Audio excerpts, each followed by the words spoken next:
ወገኖቼ ሞት ሲበዛ አበሳጫችሁ፣ ገዳማት ሲደፈሩ አይነዳችሁ፣ እግሮቻችንን ያጠቡ ዳቤ የጋገሩ እሳት የተጠበሱ አባቶች በጥይት ሲጠበሱ አሳዝናችሁ አንዳች ነገር አበሳጫችሁ። እመቤቴ መኪና ካልሰጠሽኝማ የለሽም ማለት ነው። አንተ መኪና ካልነዳ ወላዲት አምላክ የለችም። ይሄ እኮ ንግድ ነው። በኃጢአት ለዲያብሎስ ባርነት እንንገብር ነጋዴዎች አይደለንም እኛ። ነጋዴዎች እኮ የክርስቶስ ማደሪያ ከመሆን በላይ የሰይጣን ለማደሪያ ለመሆን ሰውነታችንን አሳልፈን የሰጠን ከክርስቶስ ሕዋሳት በላይ ሰውነታችን ሌላውን ዓለም የሚያገለግል ነጋዴዎች አይደለም እኛስ። ቤተ ክርስቲያንን የሚያገለግሉ ሰዎች ምሳሌ ነው። አመነውበት ሳይሆን ለጥቅማቸው ብቻ ሲሉ የሚያገለግሉ፣ ደሞዝ እንዳይቀርባቸው ብቻ የሚያገለግሉ፣ ውሎ አበል እንዳይቀርባቸው ብቻ የሚያገለግሉ፣ ሳያምኑበት አንዳንዶች ማርያምን ይላሉ። አያምኑበትም እኮ ለመቆያነት እኮ ነው።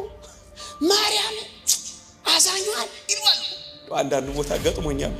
ምን አይነት ፊልመኞች ናቸው እስኪባሉ ድረስ የቤት ቅናት ይበላኛል በሚል ርዕስ ይቆያለን። እግዚአብሔር ከሁላችን ጋር ይሁን።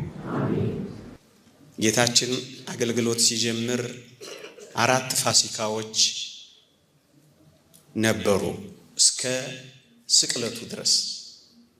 የመጀመሪያው ፋሲካ በዚህ በዮሐንስ ወንጌል ምዕራፍ 2 ከቁጥር 14 ጀምሮ ተመዝግቧል። ሁለተኛው በሉቃስ ወንጌል ምዕራፍ 6 ቁጥር 1 የምታገኙት ነው። ሶስተኛው ፋሲካ በዮሐንስ ወንጌል ምዕራፍ 6 ቁጥር 4 የሚገኘው ነው። አራተኛው ፋሲካ ጌታ በተሰቀለበት ሰሞን የነበረው ነው። ከአገልግሎቱ ጅማሬ እስከ ፍጻሜ 4 ፋሲካ ያልኳችሁ እነዚህን ነው ወገኖቼ። የዛሬ በዓላቶቻችን የጌታ በዓላቶች ናቸው ወይስ የኛ በዓላቶች ናቸው? ወገኖቼ እንደዚህ ያስባችሁ ታውቃላችሁ? ጉባኤያቶቻችን የእግዚአብሔር ጉባኤያት ናቸው ወይስ የኛ ጉባኤያት ናቸው?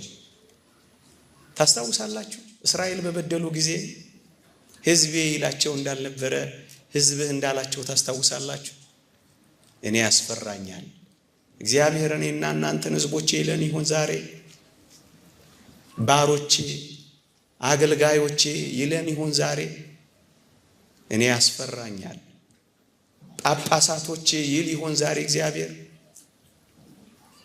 ሰባኪዎቼ ይል ይሆን እግዚአብሔር ዛሬ? ባሪያዎቼ ይል ይሆን ዛሬ? ልጆቼ ይል ይሆን እግዚአብሔር ዛሬ?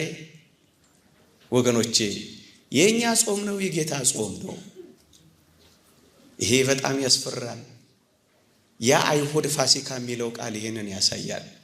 እንደውም ትንቢተ ኢሳይያስ ምዕራፍ 1 ቁጥር 14 ላይ ምን እንደሚል ታውቃላችሁ?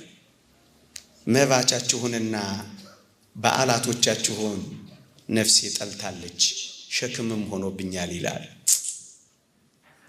ይሄ እንዴት ያስፈራል! ሸክም ሆነንበት ይሆን እግዚአብሔር? ነፍሱ ተጸይፈዋለች፣ ነፍሱ ተወደዋለች። የኔና የናንተን ኑሮ፣ የኔና የናንተን አገልግሎት፣ የኔና የናንተን አበርክቶ፣ የኔና የናንተን መንፈሳዊነት ጠልታዋለች፣ ወዳዋለች። ሸክም ሆኖብኛል ይላል።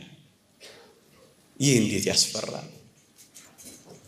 ለካ እግዚአብሔር የሚጠላው በዓል አለ። ለካ እግዚአብሔር የማይወደው ስብስብ አለ። ለካ እግዚአብሔር የማይቀበለው አገልግሎት አለ። ለካ እግዚአብሔር የማይመርጠው አገልጋይ አለ። ይሄ እንደምን ያስፈራል! ሁለተኛው ክብር ይግባውና መድኃኒታችን ኢየሱስ ክርስቶስ አገልግሎቱን የጀመረው ከመቅደስ ነው።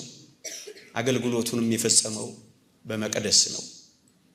በመጀመሪያው ፋሲካ አገልግሎቱን ሲጀምር ቤተ መቅደስን በማንጻት ነው። ታስታውሱ ከሆነ ሊሰቀል ሲል አገልግሎቱንም ሲፈጽም የጨረሰው መቅደስን በማንጻት ነው። እናንተ ክርስቲያኖች በመቅደስ ውስጥ እድሜያችሁ ጀምሮ በመቅደስ ውስጥ ያልቅ ይሆን? ጉልበታችሁ የት ያረጃል? ዓይናችሁ የት ይፈዛል? እጃችሁ የት ይደነዝዛል? በመቅደስ ጀምራችሁ በመቅደስ ትጨርሱ ይሆን? ወገኖቼ ከዚህ የበለጠ ምን ትምህርት አለ? ጌታችን ያስተማረን ይህ ነው። በመቅደስ መጀመርን በመቅደስ መጨረስን ነው ያስተማረን። ሁለተኛው ነጥብ የሚያስተምረን ይሄንን ነው። ሶስተኛው ጌታችን በመቅደስ ጀምሮ በመቅደስ መጨረስን ብቻ አይደለም፣ በመቅደስ የመጀመሪያው ሥራው ያደረገው ማንጻትንና መቀደስን ነው። ወገኖቼ ምን ማለት መሰላችሁ? ከሁሉም ነገር የሚቀድመው ራስን መቀደስ ነው። ምእመናን ማር ይስሐቅ እንደተናገረው ማስተማር መልካም ነው፣ ከሁሉ በላይ ግን ራስን ንጹህ ማድረግ ነው የሚበልጠው። ባትሰብክ ይቅር፣ ባትዘምርም ይቅር፣ ባትሰበሰብም ይቅር፣ የሚቀድመው ቀዳሚ ጉዳይ ግን ራስን መቀደስና ማንጻት ነው። ወገኖቼ ከየት ነው የምንጀምረው እኛ? መጽሐፍ ቅዱስ እንዲህ ይላል፣ ወንድሞች ሆይ ሰውነታችሁን ሕያውና ቅዱስ መስዋዕት አድርጋችሁ ታቀርቡ ዘንድ በእግዚአብሔር ርኅራኄ እለምናችኋለሁ፣ እርሱም ለአእምሯችሁ የሚመች በጎ አገልግሎታችሁ ነው የሚለው። ወገኖቼ የቱንም ነገር ብናደርግ ዓለምን የሚያሸንፈው መቀደሳችን ብቻ ነው፣ ንጽህናችን ብቻ ነው። ሰውነታችሁ ሕያውና ቅዱስ መስዋዕት አድርጋችሁ ታቀርቡ ዘንድ ነው የሚለው። ስለ መቀደስ አስባችሁ ታውቃላችሁ ወገኖቼ? አንደበትን ስለ መቀደስ፣ ሰውነትን ስላለማርከስ፣ ከክፉ ነገር ጋር ስላለመተባበር፣ ቅድስና ለእግዚአብሔር ከማለት አስባችሁ ታውቃላችሁ? ነቢያት መንፈሳቸውን ንጹህ በማድረግ እኮ ነው እግዚአብሔርን ያዩት። በእርግጠኝነት ሁላችሁም እግዚአብሔርን ለማየት እንደምትመኙ አስባለሁ።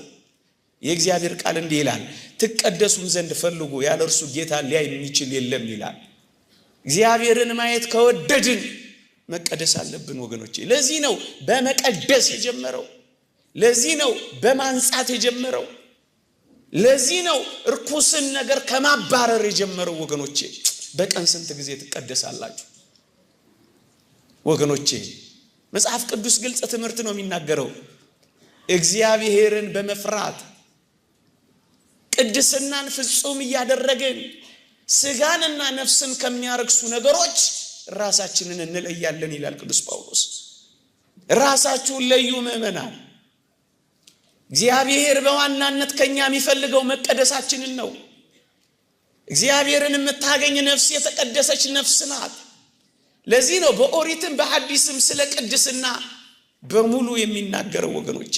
ከመቀደስ ነው የተጀመረው ወገኖቼ። ለመቀደስ ሲጀምር ምን አደረገ ወገኖቼ? አንድ ነገር አደረገ። ሲገባ የአምልኮ ቦታውን የንግድ ቦታ አድርገውት ነበር። እግዚአብሔርን ከማግኘት ይልቅ ቢዝነስ አድርገውት ነበር። የበሬዎች ግሳት፣ የላሙ ጩኸት፣ የበጎች ሽታ፣ የርግቦች እሱን ያገኘው ጌታችን። አምልኮቱ ንግድ ሆኖ ተቀይሮ ነበር። መቅደሱ ገበያ ሆኖ ነበረ። ይሄ እንዴት አያበሳጭም ወገኖቼ? ይሄ እንዴት አያናድድም ወገኖቼ? ይሄ ነው እኮ ጌታችንን ጅራፍ እንዲያ